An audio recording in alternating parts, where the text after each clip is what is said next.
Bulaydım vepaler etsen Yaht yadigarına başlayas Vepa dost imanın kemra olsun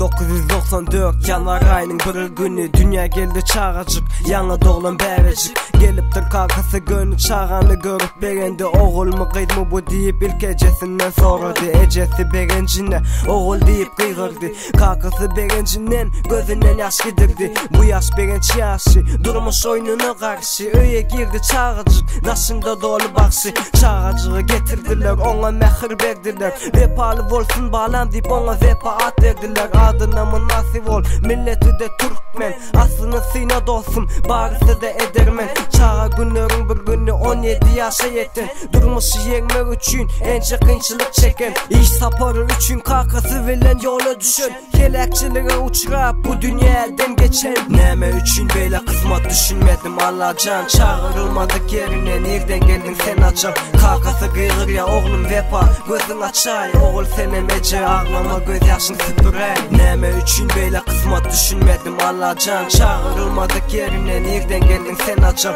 kakası kıyır ya oğlum vepa gözün açay oğul sen emece ağlama göz yaşın süpürey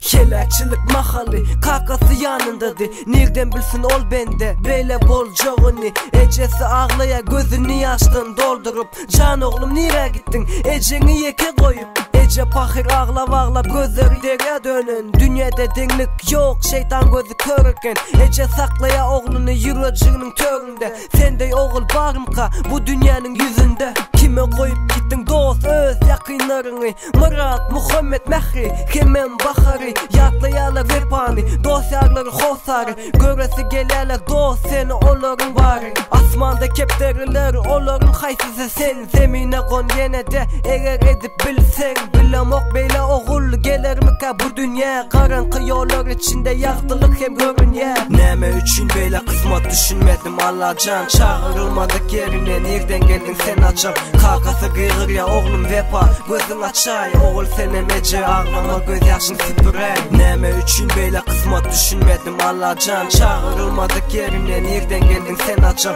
kakası kıyır ya oğlum vepa gözün açay oğul sen emece ağlama göz yaşın süpürey